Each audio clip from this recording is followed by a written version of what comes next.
Taking care of our energy flow and being conscious of that in our daily life is just the best way to take care of our body, mind, spirit. Being outside in nature is just such a good way to improve your flow. And there's an energetically positive effect by being outside in nature. There's a grounding. It's best if you're barefoot. That grounding effect, the free electrons transfer into your body, and it's pretty much almost instant. It's the most powerful antioxidant known. And if you can't be barefoot, spend some time touching the things outside. Sit on a rock, lean against a tree, put your hands around a tree. Okay, hug a tree. Oceans and beaches are another great, really good choice. I'm in the Midwest, so the trees are more abundant than oceans. So I'm kind of talking about that today. Also, I'm heading into winter, so my barefoot walks in the woods are going to get cut short for sure. There are actually blood changes that happen too in the fall and again in the spring. And in traditional Chinese medicine, they have a saying that you can't separate the blood from the qi, from the energy. And they recommend diet changes to help you shift bioelectrically from the summer season to early fall, mid fall, late fall. There's different food choices you can make to help with the dampness and the changes coming. EMF is really a big thing in Wi-Fi in your house. The EMF from the cell towers, just so when you're outside, make an effort to get out and about from under them and get to as remote a place as you can. There's actually a new term called nature deficit disorder. It's coined by Richard Louv, L-O-U-V, and he has several books out, including Vitamin N, and it's about connecting with the power and the joy of nature. And he has a worldwide movement going to help reconnect children to being outside and being in nature. So his philosophy is the more high tech we become, the more nature we need. Nature has such a positive effect on us. From a social perspective, it helps reduce anxiety and aggression. There's psychological benefits, calming, breathing in those negative ions. It's just very expansive. Also spiritual. You get a better idea of who you are. You connect. You have empathy. You feel more grateful. And then also physical well-being. So here's some of the benefits of grounding. You just help diffuse the cause of inflammation and improve symptoms. So pain, we say, is stuck energy. So if you're able to get that flowing, it helps reduce that.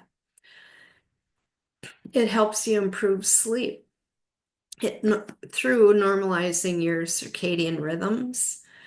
Another thing that affects circadian rhythms is screen time, artificial lighting, and they all contribute. So it's best to be out in nature. It helps you reset those rhythms.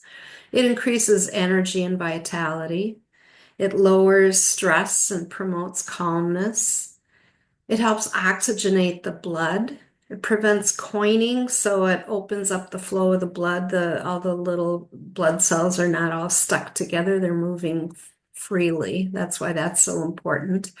It helps release muscle tension, so therefore headaches too. It helps regulate hormones.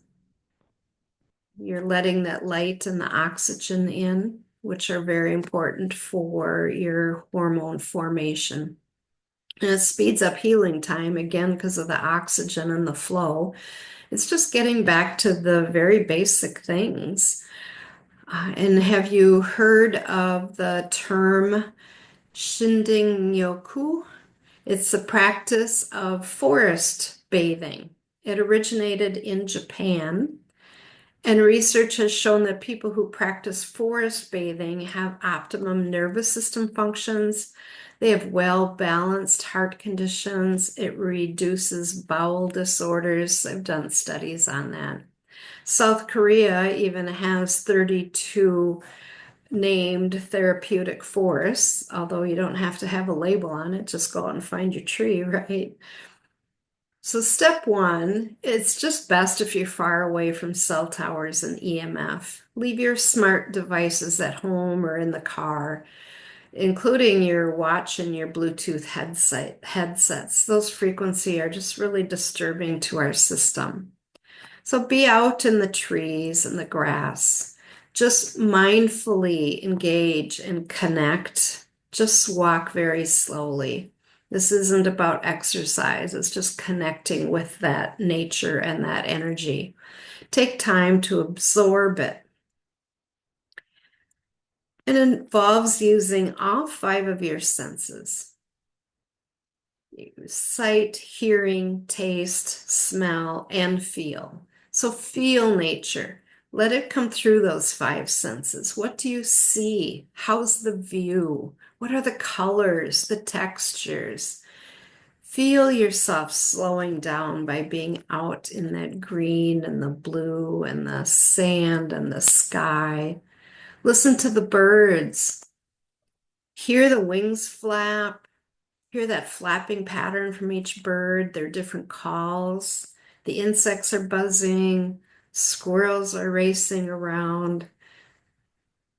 And then what does it taste like? Grab a blade of grass, chew on it, taste the green, taste that fresh air.